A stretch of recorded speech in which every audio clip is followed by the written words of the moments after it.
So TypeScript is becoming increasingly popular when coding up React apps, and it offers a lot of safety when you're actually coding up components and what sort of data they can accept.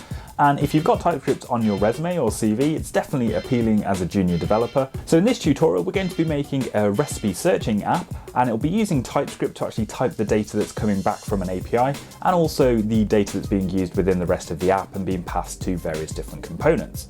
So let's take a look at the app and start coding. Okay, so as always, let's have a quick overview of what we're building today before we actually start getting into some code. So we're building this simple recipe search app, and if I type in something to the search box, such as fish, for example, what will actually happen is there'll be a request that goes off to an API and actually get these results from the provider's database. So you can see here they've got some thumbnails and some placeholders if the thumbnail doesn't exist. And we've also got the ingredients that are used, and the link, if we actually click on it, should take us to the actual URL where the recipe came from in the first place. So just to point out, this data is coming from an API provided by Recipe Puppy, and there was a slight problem when I started to use this in that they don't accept cross-origin requests, so we're going to have to proxy the data from their API via a simple Node script. We did something similar in a previous tutorial, but we're just going to move through that part of the tutorial quickly because that's not really the point of the tutorial. We're talking about TypeScript in this tutorial and how you can use it within your React apps. And likewise for the UI design, I'm sure you guys can come up with something a lot better than I can, but again, that's not really the point of this tutorial. So the point of the tutorial really is to introduce you to a little bit of TypeScript and how you can use it in your React app. So let's just do one more search, say for apples. And there you go, we've got some results for apple recipes from the Recipe Puppy API. Okay, so that's an overview of the app. We're going to make a start on the project now. So we need to create a new React app, some boilerplate React code, but we need to configure it to use TypeScript files rather than plain old JavaScript files. So you could do that manually by creating your own web config, and perhaps I'll do that in another tutorial. But for this tutorial, we're going to actually just use the create React app, and it provides us with a handy option to actually create an app with TypeScript set up already. So let's just go over to our terminal. So if you have a Create React app installed globally, you can call it directly from the command line here. Or if you don't, and if you've got a modern version of Node, you can use the npx command to say Create React app. And then let's give it a name. So we'll say recipes. And then we pass in the option of template. And then for that, we can then ask Create React app to use the TypeScript template. So what this will do is create a new React app called Recipes, and it will configure it to use TypeScript, which is what we want for the tutorial today. So I'm just going to run that now, and it might take a few seconds just to install all of the dependencies for you. Okay, and once that's done, let's just go into the directory that's been created and open that up in Visual Studio Code. Let me just rearrange my windows so they're side by side. And before we have a look at the code that's created for us, I'm just going to set up the API proxy for us. This is something that I won't be going into detail in this tutorial. As I mentioned, we did something similar in a previous tutorial where we created a job search app. So I'll put a link to that in the description below. And the server code I'll include in the GitHub repository as well, just so you don't have to worry about that. So let's just create an npm script for that. And there are actually a couple of other dependencies that we're going to need to get that working. Axios for sending network requests and Chalk for some output on the terminal. But once those are installed, we should be able to npm run start API. And you can see that proxy server is now listening on port 3001. So again, don't worry too much about that proxy server, just it will be included within the GitHub code. So you can run that straight away without having to worry about what's going on there. Okay, so the actual code that we've created is going to look very similar to any other JavaScript React app that you've worked with before. But the first thing you might notice is that all of the files have got their TSX extension, where it would have been JSX before or JS. And that just means that they're TypeScript files that can handle JSX type syntax. And we get the same sort of style of app when we create a React app with TypeScript. So just from another terminal, we can say npm run start, which would start the app for us.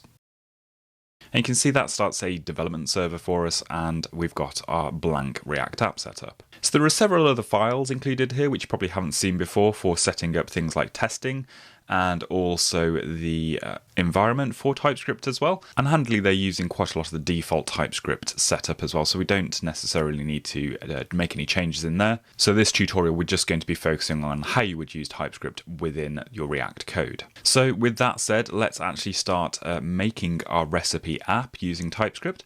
So I'm just going to first of all do some resetting to get rid of some of the stuff that we don't need in here, such as the logo. I've got our blank page set up. And the first thing I'm going to do before I start writing any JSX or TSX, I guess in this instance, is to create a bit of state. So as we've done in previous tutorials, we're going to have some state to hold on to what data we want to display to the user. So I'm going to say some recipes found. So this will be an array of items that have been found from the API when a search has been performed. And also for the actual input box as well, we'll have a recipe search bit of state, and set recipe search is the setter for that. And we can just default that to an empty string to start off with. Okay, the next thing I'm going to do is actually create a function called search for recipes. So this is what we'll actually call out to the proxy API that we've created. And that's going to basically be an arrow function that accepts a query that we actually send to the API. And then the result of that, because we're in an async block, we can use await, is fetch, and the URL that we have the API running on is 3001. And we just pass a query parameter of search. Again, this is just how the proxy API has been set up. And we pass that query option to the proxy script to actually do the request. And once we've got that data back, we just get its JSON equivalent. And there is actually a property in there called results. And I'll show you that in a second when we actually send some network requests, just in case what's going on. But you might have noticed that we've got a little bit of a problem here. We've got a linting error saying that we've got a problem with our parameter that we're passing in. So the linting error is saying we've got this implicit type of any being passed into the function. And what that basically means is that the function that we've created is accepting an argument, and there's no problem there, but TypeScript doesn't know what type of data is being passed in. So the way we specify a type in TypeScript is any variable, argument, or function that we're creating, you can actually put a colon after it and then specify what type you want to use. So for example, if we say we're expecting our query to be of type string, then you notice the error goes away, and that makes sense because we're actually using that query variable inside of a template literal. Of course, if we were using another type of data being passed into this function, we could specify it as number there. And then if you try to actually do some kind of operation on that variable that doesn't exist on the type of number, so for example, if we wanted to try and split the string by a certain character in it, you'll see we get a TypeScript compilation problem here, just saying that we can't do that because the split function doesn't exist on type number. So this is like the first benefit of TypeScript really, is just to show you that it will prevent you from doing things in your code that you can't do on certain types. So if you set the query variable back to a string again, you'll see that the error goes away here because we can actually call the split function on a string. Okay, so I'm not going to go into much more detail into the benefits of TypeScript and a lot of its features, but we're just going to carry on coding up our React app, bearing in mind that we can use types to specify what type of data we're handling within our code. So what we can also do with TypeScript with our function here is to actually tell it what type of data we're expecting back. So we can say we're expecting a promise back, but you can't just specify that it's any old type of promise. It actually needs to be a type of promise, or the data that the promise will actually return rather. And you do that with these angle brackets here, and then specify what type is going to come back.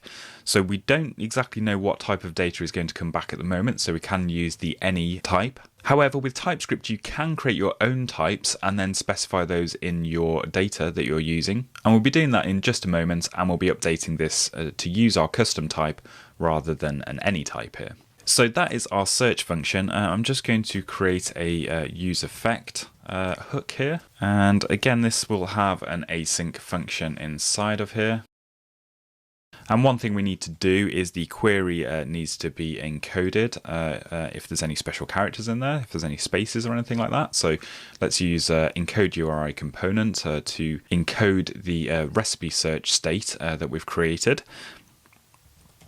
And then the response is basically going to just call that search for recipes function that we just did. So await search for recipes, and we just pass in the query variable that we've created.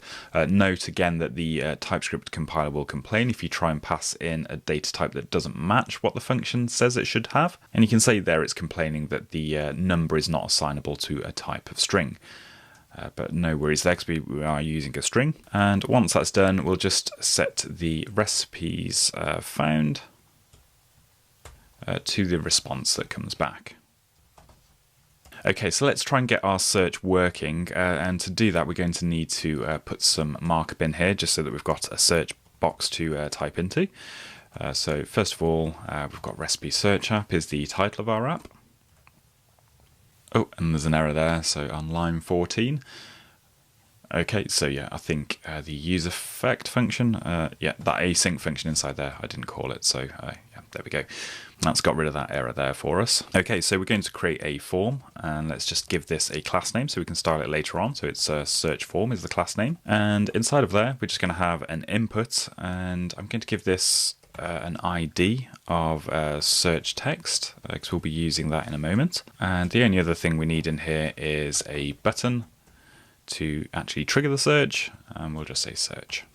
Okay, so when this form is submitted, we want to actually trigger the effect and call the API. So we'll say for onSubmit, curly braces here, we get an event, and I'm going to call a function called search, which I haven't created yet, and pass in that event object. So let's create that search function up here.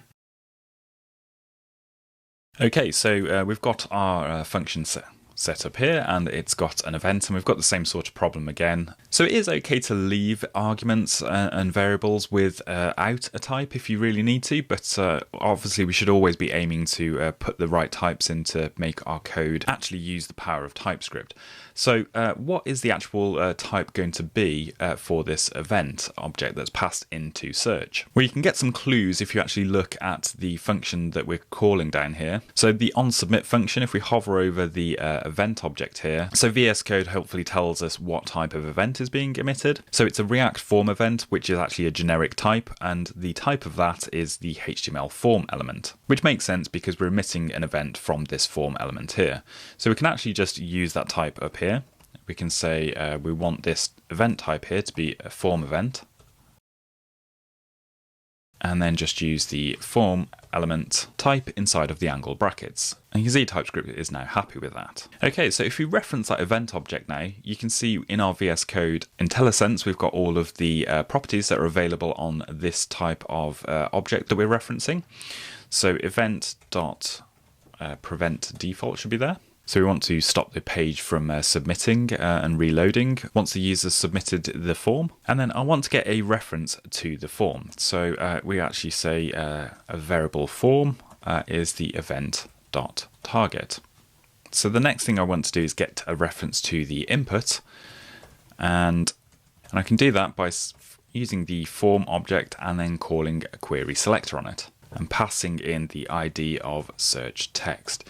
So there are obviously other and better ways of getting the value out of this search text input box down here, but I wanted to do it this way just to show you a couple more TypeScript things. So you notice that TypeScript is complaining about the query selector function here, saying it doesn't exist. So what's going on there? Like, we should be able to call a query selector on a form element to get its inner child components. Well, if we actually log out what we've got here for form in the console, we should see that that does actually exist on there. Oops, and I just noticed that the API is just constantly firing there at the moment, so we should probably stop that happening, and we'll do that in the use effect here by setting up dependency on recipe search. So it's doing it on load, which is probably still not great either. So let's just say we'll only run this code if query has actually any value in there. So let's just save that. Okay, so if we reload the page now, we shouldn't get any calls to the API until we've made a search. So yes, back to the console, and if we hit the search button in here, you can see we've got the form element, and if we just put that into a variable real quick, temp1, and we want to call the query selector function that's available on it for search text. So that actually did work in the console with some plain JavaScript, so why doesn't TypeScript accept that in our actual source code? Well, the reason for that is that the event.target that is being passed back from this event variable is actually coming back as an event target type, which is fine, but it doesn't actually give you the full description of what type of target has been retrieved. So with TypeScript, we can actually cast things to a particular type, as long as we know that that type is the correct type that is going to be passed into that particular variable. So we do that with the as keyword, and we say HTML form element is the type of element that is going to be passed back from event.target. And you can see now that the error that was coming up for query selector has now disappeared. So we're going to need to do a similar thing when we actually access the input box. So if we want to set the recipe search that has been provided to us to input.value, you'll see we get a complaint from TypeScript that value doesn't exist on this type of element. And that's because TypeScript doesn't know what type of element's been returned from this query selector, and whether that has a value or not, because obviously some HTML elements don't have a value property. So we can cast that again to a HTML input element, and again you can see the error disappears. Okay, so that's a pretty tricky way of creating a search function, but hopefully it's demonstrated a few things in TypeScript and how you can overcome them. But if we actually now go into the search box and type something in and click search, if we go to our network tab, we should see that we've got a successful search going to the API for garlic. Okay, so just to point out as well, in the search for recipes function, I was pulling out the property of results because this is the data we get back from the Recipe Puppy API, and obviously results is where we want to get all of our data. So wouldn't it be great if we could actually say our search for recipes function returns a promise with this data, but also what type of data it is? And we can do just that with TypeScript by creating our own custom types. So we want to say we've got an array of data items that are coming back that have a href, ingredients, thumbnail, and title. So let's go over to VS Code and actually create a new type. And it's simply just a case of creating a new TypeScript file. So I'm going to create a file called irecipe.ts. And there's a bit of a convention when you're creating a new interface, which is what we're doing here, to prefix the file and the actual name of the interface itself with an I, standing for interface. So I'm going to follow that convention here. So I'm going to export an interface of irecipe. So what does irecipe have? Well, it has a href, which is a string. It has some ingredients, if I can spell, which is a string. It has a thumbnail, which is a string, and it also has a title, which is a string. So it might look at first glance that there's not much value to this because all we're doing is specifying that we've got this data type that's just got a load of strings on it, but you'll see how that's quite useful in just a moment. So to use our recipe interface, it'd be good to say that we're returning from our recipes search for recipes function here a promise that has those data items included. So we can replace that any type here by saying we're going to get an array of iRecipes. Let's just import that. So now TypeScript knows that when we call this search for recipes function, we need to pass in a query variable, which is string, and also it's going to return a promise which has an array of iRecipes returned. So that's okay, but we're actually getting a problem down here now when we actually try and set the recipes, and that's because this state up here for sets recipes found doesn't really know what type of data it's setting. So all it knows at the moment is it's going to be initialized with an empty array, and then we try and put in an array of iRecipes into there. So you can see this error here is just saying that the types are not compatible. But that's okay because we can specify what type of data is going into our state by using the angle brackets again up here, and just say this state is going to accept an array of iRecipes, and you can see the error disappears. Okay, so now we've got some strongly typed data being pulled in from the API, and then we can use that within the rest of the app, and then make use of the features of TypeScript to actually tell us more about the data that we're working with. So in order to move any further with this, I think we're going to need to create a component to display our recipes. So let's add some markup in for that and then create the component. So after the form, if we've got some data for the recipe search, we're just going to put a p tag in here that just says results for recipe search, just to let the user know what they were searching for. Let's put some ellipse on the end of there. And then after that, we'll create a new div, which has a class name of recipe container. Say recipe container. And if we've got any recipes found, if there's any items in that array, if there's a length there, what we can do is say for each recipes that are found, what we'll do is we'll map them and we'll get the recipe and then pass that to create some JSX, and I'm going to be creating a recipe component in just a moment. And so for the key, we could use an index, but the href should be unique for each recipe that we pull back. So if you look at the recipe variable that's been passed in here, you can see it's already been passed in the type of iRecipe, because TypeScript has told React that this is the type of data that we're working with inside of recipes found. And I can then use IntelliSense inside here to say, right, I've got my recipe, what do I actually want to pull out of there? And you can see all of the properties that we set up in the iRecipe interface. So let's use the href. As a prop for the recipe component, I'm just going to pass in the whole recipe. Okay, so obviously that's complaining because we haven't actually created the recipe component, so let's do that now. So to create a new component with TypeScript, we just say, give the file a name and recipe component.tsx, and it's pretty much the same as what you would do normally in creating a functional component with React. So recipe component is a function, and export default recipe component, and we should then in our app.tsx file just be able to import that. And you can see that's been imported for us. But you can see we've still got some errors, and if we hover over, first of all, it's telling us that we're not returning any JSX, which we know because we haven't created anything yet, but you can also see that the recipe prop is here, and you can see that it's complaining that that recipe prop doesn't exist on the type. So that's really helpful, because if you do forget to pass in any props or pass in the wrong type of props, TypeScript will warn you about it.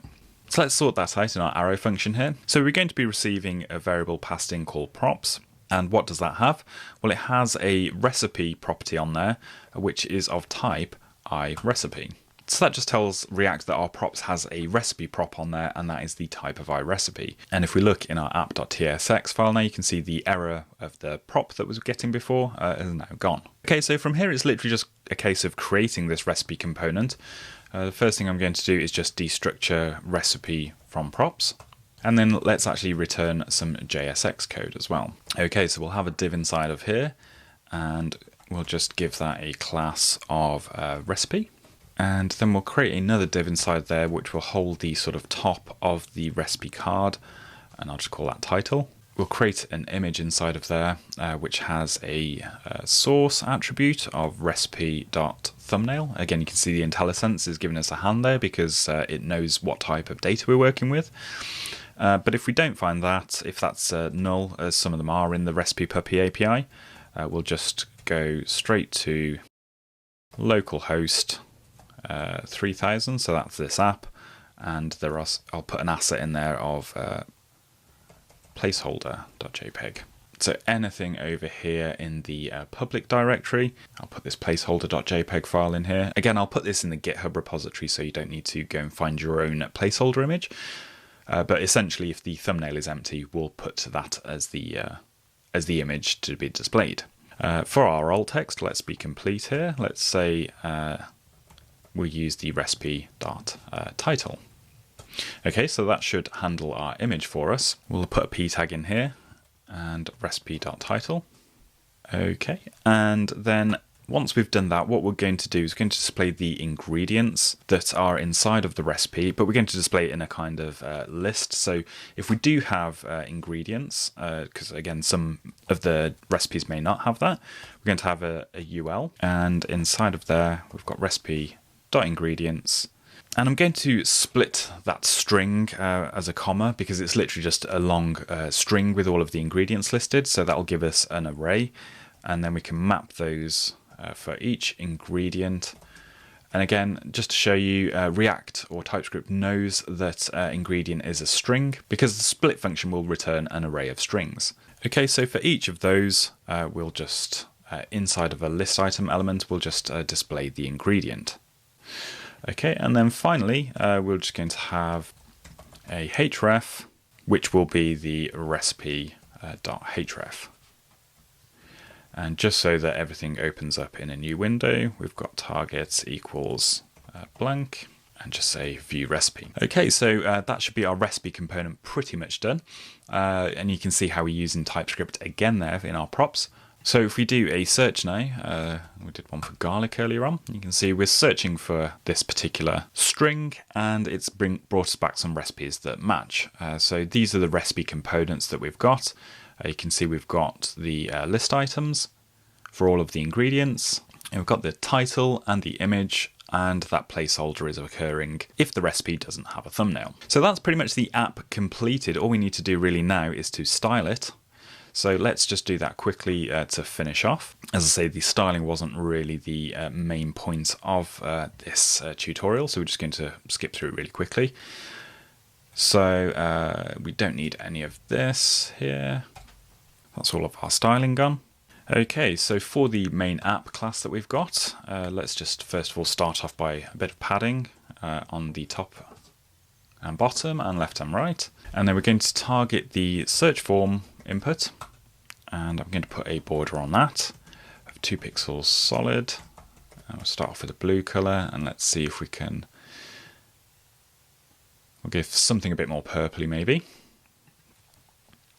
And padding 10 pixels, and we'll set the font size to 18 pixels.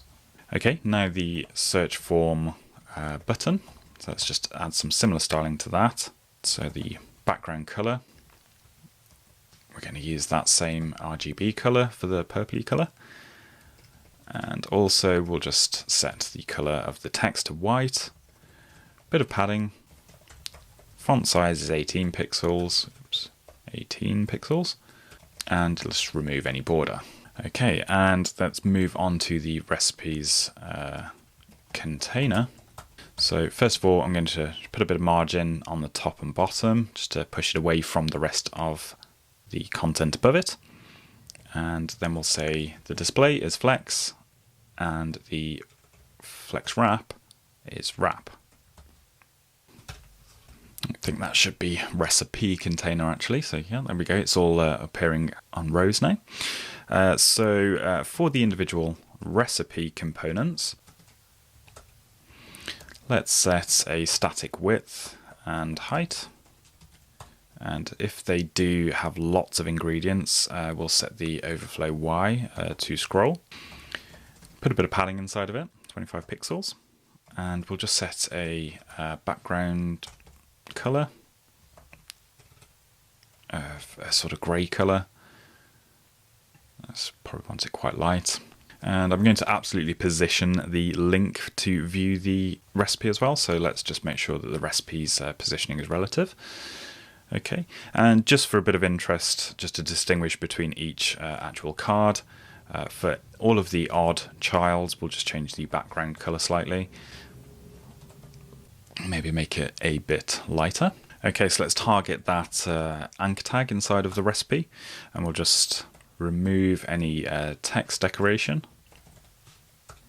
We'll set the background color again to the purpley color, and color for that can be text color can be white.